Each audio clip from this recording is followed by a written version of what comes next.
출애굽기 39장 27절서부터입니다.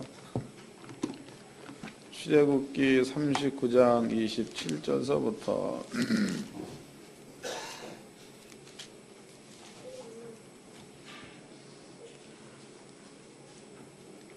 31절까지 27절로 31절까지 다 같이 한 목소리로 합독을 하도록 하겠습니다. 시작. 그들의 또 직조한 가는 배로 아론과 그 아들들을 위하여 속옷을 짓고 세마포로 두건을 짓고 세마포로 빛난 관을 만들고 가는 배실로 짜서 세마포 고이들을 만들고 가는 배실과 청색, 자색, 홍색 실로 수노와 띠를 만들었으니 여호와께서 모세에게 명하신 대로 하였더라. 그들이 또 그 정금으로 거룩한 패를 만들고 인을 새긴 같이 그 위에 여호와께 성결이라 새기고 그 패를 청색 끈으로 관 전면에 달았으니 여호와께서 모세에게 명하신 대로 하였더라. 아멘. 여러분께 오늘 들려드릴 말씀의 제목은요, 여호와께 성결입니다. 여호와께 성결. 잘 이해하시고 그런 믿음으로 사시기를 바랍니다. 제가 이제 그 그림을 하나를 보여드릴게요. 그림.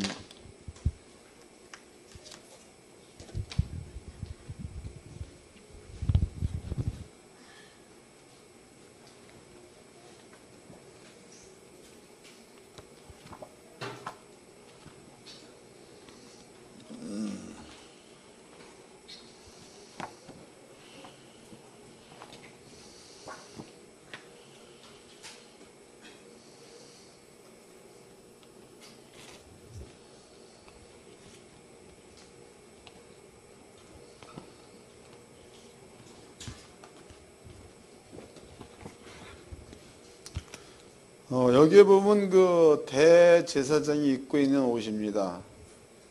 옷. 그런데 요것을 청색 옷이라고 하죠. 청색 속옷입니다. 요것을 이제 그 에봇이라고도 하죠. 에봇.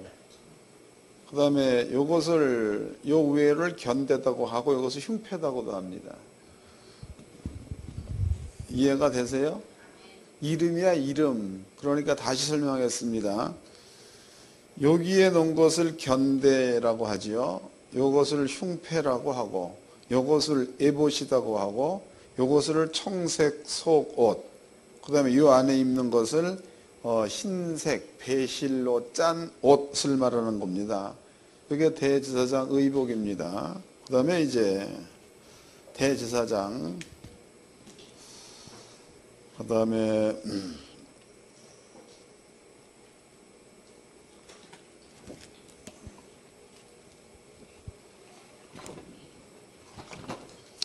요것은 제사장들이 입는 옷.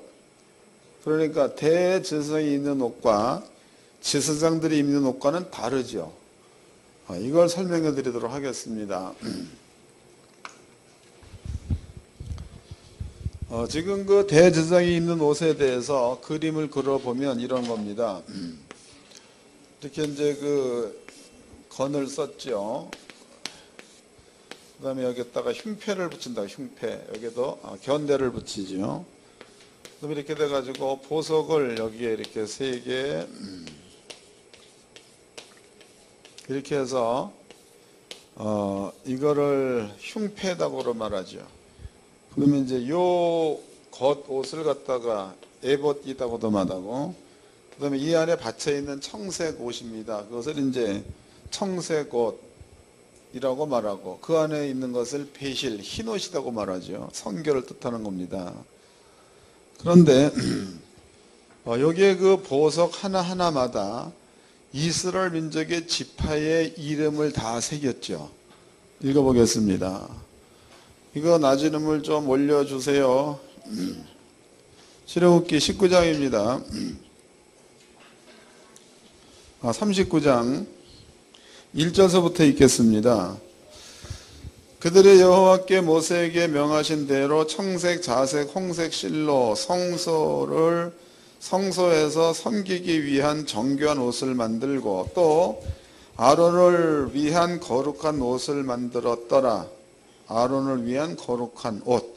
아까 이렇게 보여드린 그 옷을 말하는 겁니다. 9절입니다. 9절. 그것이 장이 한 뼘, 광이 한 뼘으로 네모 반듯하고 두 겹시며 그것에 네 줄 보석을 물렸으니 곧 홍보석, 황옥, 녹주옥, 첫 줄이요. 그러니까 홍보석, 황옥, 녹주옥이 첫 줄. 여기 이제 홍보석, 황옥, 녹주옥 이게 첫 줄이라고 얘기하고 있죠. 그 다음에 11절 둘째 줄은 석류석, 남보석, 홍만호, 셋째 줄은 호박, 백만호, 자수정이요. 넷째 줄은 녹보석과 호만호와 벽옥이라 다 금태를 물렸으니. 그 다음에 14절 이 보석들은 이스라엘 아들들의 이름 곧 그들의 이름대로 12이라 인을 새김같이 그 12지파의 각 이름을 새겼으며 그들이 또 정금으로 사슬로 노끈처럼 따 흉패에 붙이고 그랬습니다. 그러니까 여기에 그 매달려 있는 보석이 전부가 다 12개. 그런데 한 보석마다 이스라엘 지파, 그러니까 루벤 그러면은 루벤의 이름을 여기다가 써가지고 붙이고 또 이제 유다 그러면 유다의 이름을 써가지고 붙이고 이렇게 이제 기록하고 있습니다. 그 다음에 이제 요 위에 견대지요. 견대에도 이스라엘 민족의 이름을 여기다 써가지고 여기다가 붙였다라고 나와 있습니다. 요것이 이제 그 대제사장이 입고 있는 옷입니다. 그럼 여기에서 여러분들이 한 가지를 한번 생각을 해보도록 합시다. 생각이다고. 생각. 근데 이것은 생각이지만 성경이면 믿어야 되는 겁니다. 생각이지만 성경이면 믿어야 된다는 거. 저는 늘 얘기하지만 세상에 있는 지식에는 구원이 없습니다. 그러나 성경에 있는 지식은 구원이 있죠.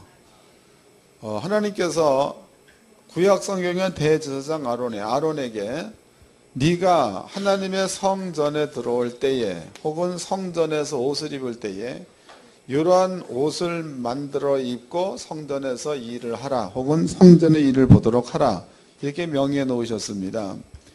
그런데 이제 여기에서 앞에 여기에다가 이것을 붙일 때에 이스라엘의 12지파의 이름을 써가지고 가슴에다가 달아라 그랬으니까 이스라엘 민족의 이름 혹 이스라엘 민족 12지파의 모든 자손들은 제사장의 가슴에 다 있다 그런 뜻이죠. 그 다음에 이제 제사장의 견대입니다. 여기에도 이스라엘의 이름을 써가지고 여기다가 붙이라 그랬으니까 이스라엘 민족 12지파들은 대제사장의 어깨에 올려있는 것과 같다. 그런 의미를 담고 있는 겁니다. 그러면 이제 대제사장이 이러한 그 옷을 입고 하나님의 성전 가운데서 지성소입니다. 성막이 이렇게 있으면은 여기는 성뜰이 되겠죠. 성뜰. 여기는 성소가 되는 겁니다. 여기는 지성소가 됩니다. 지성소. 그럼 하나님께서 임재해 계시는 장소가 어디냐? 지성소라고 말하지. 여기에 하나님 임재해 계신다고. 그럼 이제 대제사장 아론이 이런 그 옷을 입고 향로를 가지고 지성소 안에 들어갔을 때에 이스라엘 민족은 성막을 중심으로 해서 12지파가 여기에 이렇게 진을 치고 있습니다. 진을 딱 치고 있다고. 그런데 지성소 안에 들어갈 적에는 민족 전체가 다 들어가는 게 아니고 이러한 옷을 입은 대제사장만 지성소 안에 들어갑니다. 그런데 지성소 안에 들어가는 대제사장이 12지파 이름을 가슴에 새기고 12지파의 이름을 어깨에다가 두고 요렇게 해서 가지고 간 거니까 의미로 본다면 들어갈 때에 대제사장 한 명만 하나님의 전에 들어간 거지만 뜻으로 본다면 이스라엘 민족 전체가 다 들어간 거죠. 이해가 됐지요? 다 들어간 거야. 그러면 성지성수 안에 들어가는 대제사장은 성경에서 하나님의 전, 하나님의 보좌 앞에 있는 자이기 때문에 거룩하다라는 말을 씁니다. 거룩하다. 그런데 12지파가 전부가 다 대제사장과 함께 하나님의 보좌 앞에 섰다면 12지파도 거룩한 자가 되어져야 맞겠죠. 이것 기억해 놓으세요. 한 가지. 그 다음에 이제 두 번째로 보여준 그림이야. 이겁니다. 이것은 하나님의 전에서 일하는 제사장들의 옷입니다. 그럼 하나님의 전에서 일하는 제사장들의 옷인데 그 옷을 흰 옷을 입습니다. 흰 옷. 흰 옷을 입는다고. 흰 옷. 그 흰 옷을 입는데 흰 옷을 입고 머리에다 관을 썼는데 관 여기에다가 여호와께 성결이라고 글을 써가지고 여기에다가 띠를 두르고 이렇게 해서 일을 한다는 겁니다. 그러면은 여호와께 성결이다 그 얘기는 뭔 뜻을 담고 있는가 하면 하나님의 전 앞에서 일할 만한 조건을 갖춘 자 혹은 하나님께서 하나님의 전에서 요 옷을 입고 일을 하면 하나님의 보호 안에 있다는 뜻도 담고 있다고. 그래서 여호와께 성결. 다시 읽어보겠습니다. 출애굽기 39장 27절입니다. 그들이 또 직조한 가는 배로 아론과 그 아들들을 위하여 속옷을 짓고 세마포로 두건을 짓고 세마포로 빛난 관을 만들고 가는 배실로 짜서 세마포 고위를 만들었고 가는 배실과 청색, 자색, 홍색 실로 수노와 띠를 만들었으니 여호와께서 모세에게 명하신 대로 하였더라. 성결한 옷을 입은 거지요. 30절 그들이 또 정금으로 거룩한 패를 만들고 인을 새긴 같이 그 위에 여호와께 성결이라 새기고 그 패를 청색 끈으로 관 전면에 달았으니 여호와께서 모세에게 명하신 대로 하였더라 해서 여호와께 성결이라고 써가지고 관 전면 여기에다가 붙였다는 겁니다.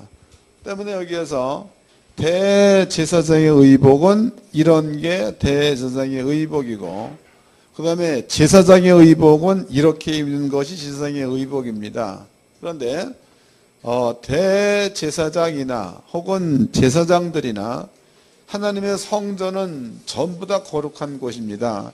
하나님의 성전에 들어갔을 때에 하나님께서 그 의복을 입고 들어온 자를 하나님께서 보시고 너는 내 앞에서 성결하다로 인정해 준다는 거다고.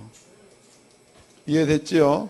이것 기억해 놓으세요. 그래서 저는 여러분들 앞에 어려운 이야기를 쉽게 설명하기 위해서 간단히 얘기하는 겁니다. 그러니까 대제사장은 가슴에 12지파의 이름을 가지고 들어간다는 거. 그 다음에 성전에서 일하는 제사장들은 이렇게 여호와께 성결이라고 쓴 패 이걸 붙이고 성전에서 일한다는 거 이거 설명해 드렸습니다. 그 다음에 이제 출애굽기 19장입니다. 출애굽기 19장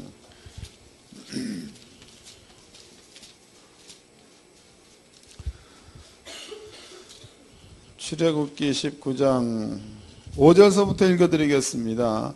출애굽기 19장 5절 세계가 다 내게 속하였나니 세계가 다 하나님께 속하였다. 너희가 내 말을 잘 듣고 내 언약을 지키면 너희는 열국 중에서 내 소유가 되겠고 너희가 내게 대하여 제사장 나라가 되며 거룩한 백성이 되리라. 너는 이 말을 이스라엘 자손에게 고할지니라 해서 그럼 여기에 하나님께서 이스라엘 민족 전체를 두고 얘기할 적에 내가 너희를 제사장 나라가 되게 하겠다 이런 말을 썼습니다. 제사장 나라. 그런데 이제 제사장 나라가 되게 하겠다는 그 말이 출애굽기 19장만 봐서는 이게 이해가 안 되는 말이에요. 왜냐하면 이스라엘은 12지파지요. 12지파. 그럼 12지파 가운데서 유다도 있고 루벤도 있고 베냐민도 있고 이사갈도 있습니다. 그럼 12지파야. 12지파마다 각 지파 사람들은 결혼해서 자녀를 낳지요. 그럼 유다는 유다 지파군이 있는 거고, 루벤은 루벤 지파군이 있는 겁니다. 레위 지파는 레위 지파의 군이 있다 이 말이죠. 그런데 이제 이걸 족속이 돼요. 레위 족속, 유다 족속, 이사갈 족속, 족속이라고 말합니다. 그런데 하나님께서 제사장으로 부른 자는 레위인만 불렀어. 그러면은 레위의 자손들도 번성하고 루벤의 자손도 번성하고 유다의 자손도 번성해서 이스라엘 민족을 이루었다면 이 이스라엘 민족 전체를 향하여 제사장 나라로 부를 수는 없다는 거죠. 레위 지파만 제사장으로 불렀으니까 레위 지파만 제사장이란 칭호를 주어야 맞는 거지, 민족 전체를 향해서 제사장 나라가 되게 하겠다라는 말을 안 맞는 겁니다. 이해가 되셨나요? 다시 읽어보겠습니다. 출애굽기 19장 6절입니다. 너희가 내게 대하여 제사장 나라가 되며 거룩한 백성이 되리라. 너는 이 말을 이스라엘 자손에게 고할지니라 해서 너희가 내 앞에 제사장 나라가 되게 하겠다 이렇게 말씀을 하셨습니다. 그런데 여기에서 성경대로 해석해 보았더니 제사장 나라가 될 수가 없는 건데 하나님은 제사장 나라가 되게 하겠다라는 말을 했다는 거죠. 그런데 이제 출애굽 당시로 볼 때는 이 말이 안 맞는 말인데 출애굽 시대로부터 1400년이 지난 후에요. 1400년이 지난 후에는 제사장 나라라는 그 말이 등장하고 있다고. 베드로전서 2장입니다. 베드로전서 2장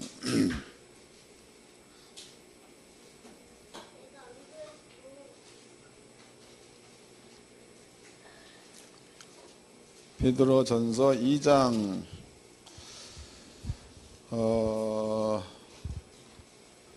9절서부터 읽겠습니다. 베드로전서 2장 9절. 오직 너희는 택하신 족속이요 왕같은 제사장들이요 거룩한 나라요 그의 소유된 백성이니 이는 너희를 어두운 데서 불러내어 그의 기이한 빛에 들어가게 하신 자의 아름다운 덕을 선전하게 하려 하심이라 해서 여기에서 너희라고 쓴 그 표현은 예수를 믿는 모두를 향해서 너희란 말을 썼습니다. 그럼 예수를 믿는 너희 모두는 택하신 족속이요 왕같은 제사장들이요 거룩한 나라 그랬단 말이에요. 그러니까 결과적으로 예수를 믿는 성도들이죠. 예수를 믿는 오늘의 성도야. 성도들을 향해서 사도 베드로는 너희는 제사장이다 그 말이죠. 너희는 제사장이다. 그러면은 출애굽기에서 모세가 얘기할 때에 내가 너희로 제사장 나라가 되게 하겠다라는 그 말은 모세 시대로부터 1400년이 지난 예수 시대에 이루어졌다고 봐야 맞겠죠. 그러므로 이 이야기는 예언된 말, 예수가 와가지고 예수를 믿는 모든 사람들을 제사장 삼았다라는 그 말은 출애굽기 때 예언된 그 말이 예수 시대에 이루어졌다 그 뜻입니다. 그러면 이제 아까 여러분께 설명해 드렸듯이 대제사장의 의복과 제사장의 의복을 설명해 드렸습니다.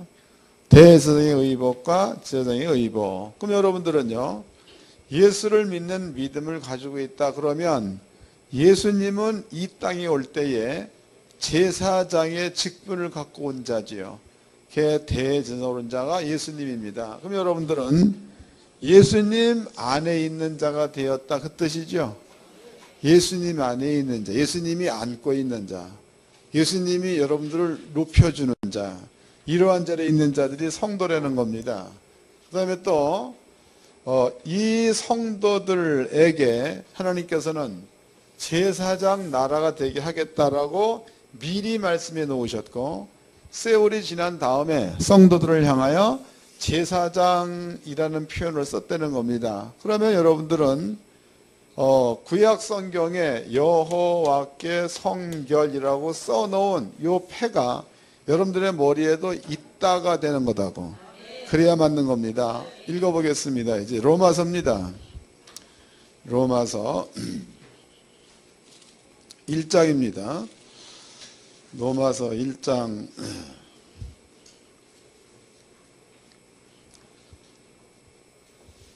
3절서부터 읽겠습니다. 로마서 1장 3절. 그 아들로 말하면 육신으로는 다윗의 혈통으로 나셨고 성결의 영으로는 죽은 자 가운데서 부활하여 능력으로 하나님의 아들로 인정되셨으니 곧 우리 주 예수 그리스도시니라 해서, 그럼 예수님께서 부활한 것으로 성결의 영이 예수를 부활시켰다가 되는 거지요. 성결의 영. 그런데 그 성결의 영이 예수님만 부활시킨 게 아니고 예수를 믿는 여러분들도 부활을 시켰다가 되는 거다고. 그럼 예수님만 성결한 자가 아니라 여러분들도 성결한 자가 되었다는 뜻이 되겠죠. 이 얘기입니다. 그 다음에 또 더더욱 중요한 것은 여러분들의 이마에 눈으로 보이지 않지만 여호와께 성결이라고 써진 패가 있다는 그 이야기를 스가랴서에 예언해 놓았어. 스가랴서 찾아보겠습니다. 스가랴서 14장입니다. 그 예수 믿는 게 얼마나 큰 축복입니까? 스가랴서 14장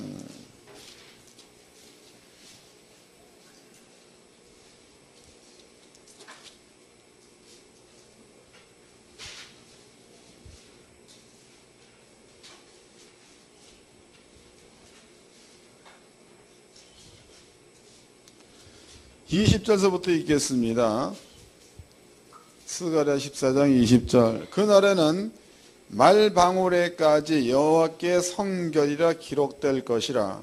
여호와의 전에 모든 솥이 제단나 주발과 다름없을 것이니 해서 그날에, 어느 때인지 모르지만 그날이 되면 말방울에까지 여호와께 성결이라고 쓸 거다, 이렇게 기록되어 있습니다. 그런데 하나님께서 세상에 올 때입니다. 세상에 올 때에 노마서를 보게 되면 노마서 3장입니다. 거기에 의인은 없나니 하나도 없도다. 하나님을 아는 자도 없고 하나님을 찾는 자도 없다고 그랬죠. 그 때에 하나님께서 인자 예수로 왔다는 겁니다. 그리고 그 예수님께서 세상 죄를 짊어지고 죽었다고. 그럼 예수님께서 세상 죄를 짊어지고 십자가에 죽어버렸으니까 성경적인 논리대로라면 세상에는 죄가 있다는 거예요, 없다는 거예요? 없다란 뜻이 되는 거겠고, 예수가 짊어지고 가버렸으니까. 그 다음에 이제 그 사실을 믿는 믿음을 가져버리면 그 사람은 믿음과 동시에 성령을 받게 되죠. 그럼 성령을 받아버리면 그 자체가 여호와께 성결이라는 인을 받은 것과 같다는 거고 패를 얻은 것과 같다, 그런 뜻입니다. 그 다음에 이제 죄야 죄. 그러면은 분명히 세상 죄는 예수가 짊어지고 갔는데 오늘날 하나님께서는 어떠한 자들에게 죄인이라고 정해놓는 건가, 이런 것도 알아봐야 되겠죠. 성경을 찾아보겠습니다. 요한복음 16장입니다. 요한복음 16장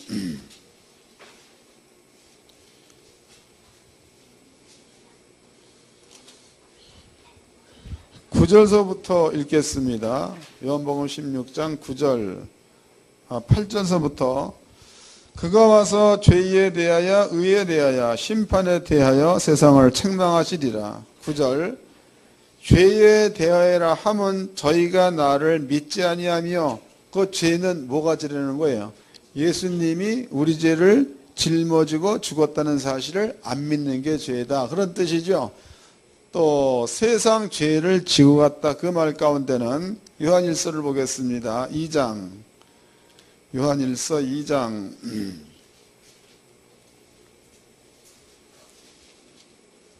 1절서부터 읽겠습니다. 요한일서 2장 1절. 나의 자녀들아, 내가 이것을 너희에게 쓰면 너희로 죄를 범치 않게 하려 함이라. 만일 누가 죄를 범하면 아버지 앞에서 우리에게 대언자가 있으니 곧 의로우신 예수 그리스도시라.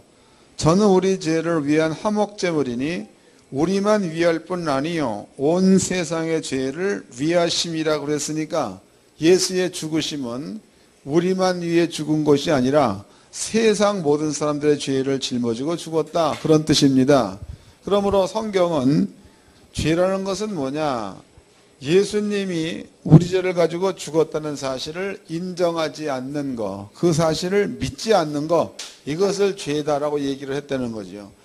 우리가 이제 믿음을 갖다는 그 말은 여러분들의 모든 죄를 예수님이 짊어지고 죽었다는 사실을 인정하는 것, 그것을 믿음이라고 하죠. 그 다음에 이것을 인정함과 동시에 여러분들의 이마에는 하나님께서 여호와께 성결한 자로다가 인을 쳐버렸어요. 그럼 여러분들은 요 상태가 된 이러한 상태에서 여러분들이 세상을 산다 그러면 죄인으로 사는 겁니까? 성결한 자로 사는 거예요. 성결한 자. 그러니까 여러분들은 땅에 살면서 나는 예수를 믿음으로 성결한 영, 성결한 자로 산다. 이런 확실한 믿음을 가지고 살면 마귀나 사단이나 귀신 이놈들 잡을 수가 없다는 겁니다. 꼭 믿어야 될 부분이죠. 읽어보겠습니다. 누가복음 10장입니다. 거기에도 주님께서 분명히 말씀하셨습니다. 누가복음 10장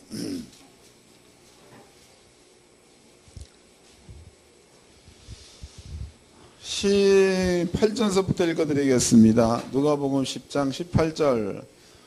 예수께서 이르시되 사단이 하늘로서 번개같이 떨어지는 것을 내가 보았노라. 내가 너희에게 뱀과 정갈을 밟으며 원수의 모든 능력을 제어할 권세를 주었으니 너희를 해할 자가 결단코 없으리라. 그 다음 절이 너무 중요하죠. 그러나 귀신들이 너희에게 항복하는 것으로 기뻐하지 말고 해서 귀신이 성도들 앞에 항복을 했다 그 말이죠. 항복했다. 그 얘기는 바꿔 얘기해 본다 이런 겁니다. 귀신은 귀신입니다. 귀신은 없는 게 아니고 있잖아. 요새도 보면은 뭡니까 도로입니다. 도로를 보면은 이렇게 이제 된 데에 사고 다발 지역이라고 써놨죠. 이상하잖아. 똑같은 길인데 왜 사고 다발 여기에서만 사고가 많이 일어나는가, 이런 것들에 대해서 또 이제 11시인가 몇 시인가 보니까 어떤 텔레비전인가 보니까 귀신 잡는 형사 처형인가 그거 하더라고. 귀신은 보는 형사. 그 얘기들은요 실제로 그런 귀신들이 있다는 게 우리 생활 가운데 있는 거다고. 또 여러분들이 무당들이 신병을 앓지요. 신병을 앓고 난 다음에 구슬하면 신이 그 사람한테 임한다는 거다.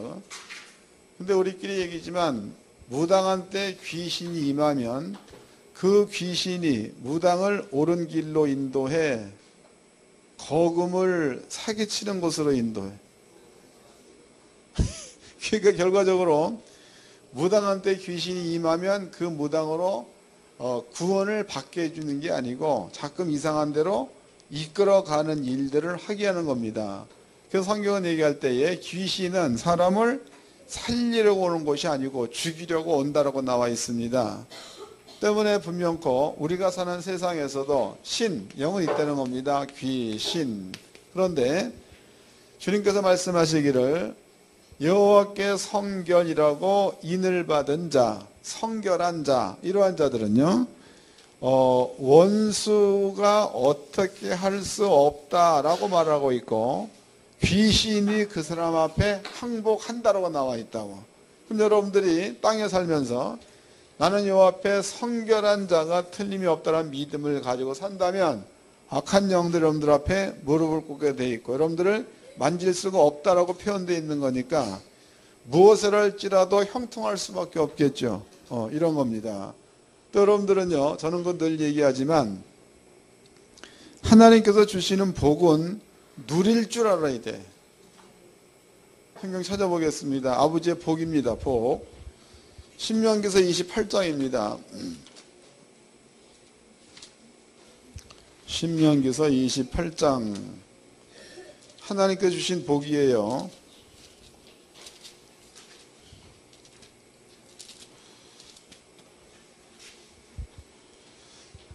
1절서부터 읽어드리겠습니다. 1절.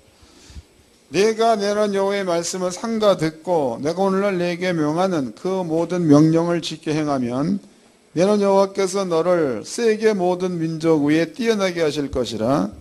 내가 내 하나님 여호와의 말씀을 순종하면 이 모든 복이 내게 임하며 내게 미치리니 성읍에서도 복을 받고 들에서도 복을 받을 것이며 내 몸의 소생과 내 토지의 소산과 내 짐승의 새끼와 오양의 새끼가 복을 받을 것이며 내 강주리와 떡반죽 그릇이 복을 받을 것이며 내가 들어와도 복을 받고 나가도 복을 받을 것이니라 그랬죠. 그 다음에 7절은 더 중요하다고. 내 대적들이 일어나 너를 치료하면 여호와께서 그들을 내 앞에서 패하게 하시리니 그들이 한 길로 너를 치러 들어왔으나 내 앞에서 7길로 도망하리라. 너무 재밌는 말씀이죠. 그러니까 들어가도 복, 여러분들의 발걸음에 복이 있다는 겁니다. 나가도 복, 성읍이 여러분들로 인해서 복을 받고 들이 여러분들로 인해서 복을 받고 그리고 대적이 여러분들을 치러 왔다가 7길로 도망간다고 그랬으니까 이것은 하나님이 성도에게 허락하신 복입니다. 복. 그럼 여러분들이 예수를 믿는 믿음을 가지고 있으면서 날마다 쫓기며 산다, 망하며 산다. 또 날마다 아프며 산다. 그 다음에 이제 귀신한테 눌려 산다. 이래버리면은 이것은 결과적으로 하나님의 복이 여러분께 임하지 않았다. 그런 뜻이 되겠죠. 그러니까 성경은 얘기하기를 천지를 아버지가 만들어 놓고 새도 만들어 놓고 동물도 만들어 놓고 또 물도 만들고 물고기도 만들고 이 모든 것들을 만들어 놓고 깨끗한 영을 가진 자, 성결한 자에게 다스리라고 줬다는 겁니다. 이건 창세기 1장 1호 되어 있죠. 아담이라는 사람이 영생하는 자로 있었을 때에 아담을 이 세상의 주관자로 세웠다고. 아담을. 그러니까 아담이 동물을 향해서 명하면 동물이 아담 말을 들었다는 거고 또 아담한테 물고기를 명하면 물고기 아담 말을 들었다는 거죠. 이것처럼 성결의 영이 된 자, 여러분들은 성결한 자입니다. 그 논리대로라면 하나님께서 천지를 만들어서 그 천지를 여러분께 맡겼다는 겁니다. 그런데 다스려야 될 자가 천지의 지배를 받고 산다면 안 되는 거죠. 다스리시기를 바랍니다. 읽어보겠습니다.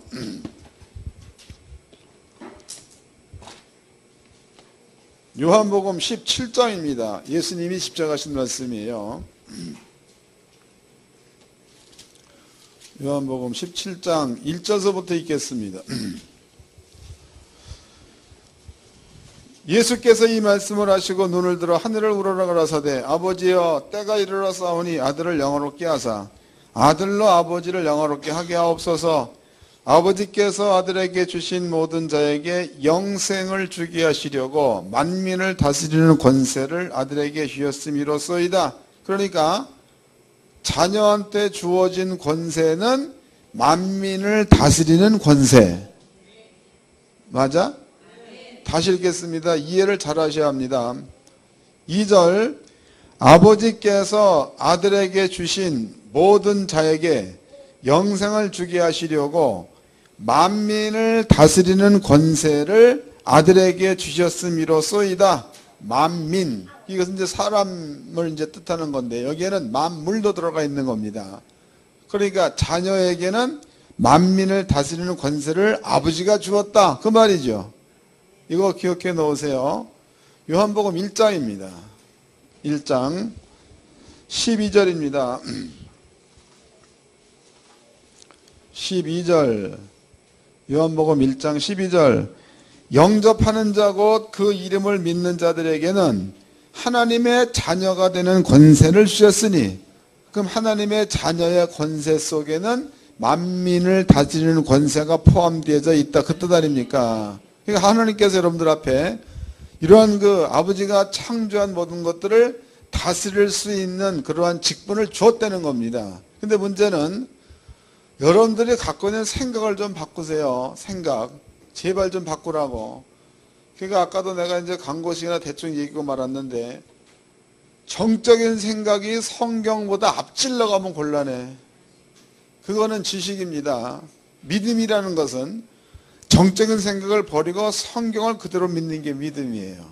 그 여러분들이 이제 분명히 성결의 영, 그러니까 여호와께 성결이라고 패를 붙인 제사장들은 하나님의 거룩한 성전에서 마음껏 다녀도 하나님께서 인정해 주는 자다고.